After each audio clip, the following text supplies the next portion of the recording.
જય માતાજી, જય શ્રી કૃષ્ણ ફ્રેન્ડ્સ. તો આજે મેં મારા મમ્મી અને દાદીમાં બનાવે ને તે રીતે અડદની દાળ બનાવી હતી.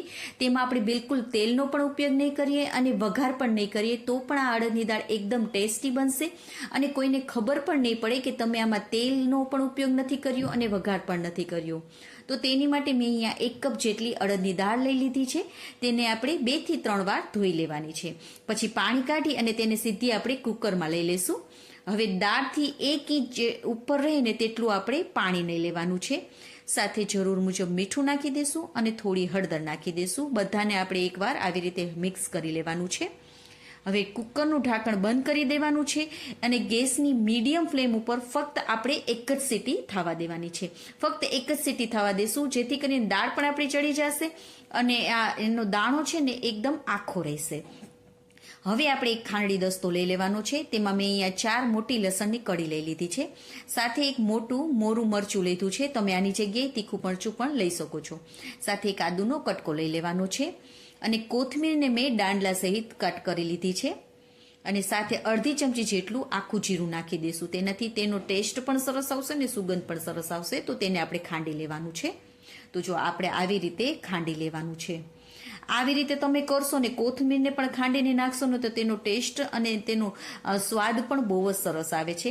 સાથે મેં એક મીડિયમ સાઇઝની ડુંગળીને પણ ઝીણી સમારી લીધી છે અને એક ટમેટાને પણ ઝીણું સમારી લેવાનું છે. ત્યાં સુધીમાં આપણી દાળ પણ બફાઈ ગઈ છે. તો જો 1 સીટી જ કરેલી છે. તો જો આપણી અડદની દાળ એકદમ આખી રહે છે તેવી કરવાની છે. અને તમે આવી રીતે હાથેથી મેશ કરશો ને તો તે મેશ પણ થઈ જાય છે. મીન્સ કે આપણી દાળ સરસ રીતે બફાઈ ગઈ છે.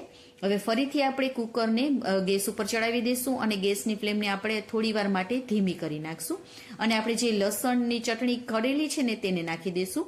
સાથે ડુંગળી અને ટમેટા પણ નાખી દઈશું. હવે ગેસની મીડિયમ ફ્લેમ ઉપર જ આપણે તેને ઉકળવા દેવાની છે. સાથે મેં અહીંયા લાલ મરચાંનો પાવડર, ધાણા જીરુંનો પાવડર અને અડધી ચમચી જેટલો ગરમ મસાલો પણ નાખી દીધો છે. હવે મીડિયમ ફ્લેમ ઉપર આપણે 5 મિનિટ માટે તેને ફરીથી ગરમ કરી લેવાની છે, ઉકળવા દેવાની છે. તો જો 5 મિનિટ થઈ ગઈ છે તો હવે તેમાં આપણે ગોળ નાખી દઈશું અને સાથે એક લીંબુનો રસ નાખી દઈશું. ખાટી મીઠી હશે ને દાળ તો મજા આવી જશે ખાવાની.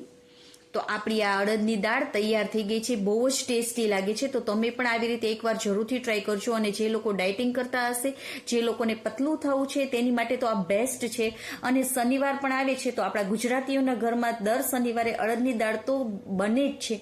તો તમે પણ એકવાર જરૂરથી ટ્રાય કરજો. રોટલા સાથે ખાવાની તો ખૂબ જ મજા આવે છે. તો એકવાર જરૂરથી ટ્રાય કરજો આ રીતે.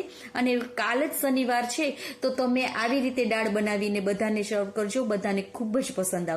અને હા, જો તમને અમારી રેસીપી ગમી હોય તો પ્લીઝ લાઈક કરજો અને મારી ચેનલમાં નવા હોય તો સબસ્ક્રાઇબ પણ કરજો અને તમારા ફેમિલી અને ફ્રેન્ડ્સને શેર પણ કરજો. ઓકે ફ્રેન્ડ્સ, તો આવી જ નવી નવી રેસીપીઓ સાથે આપણે ફરી મળીશું. ત્યાં સુધી બાય બાય. જય માતાજી.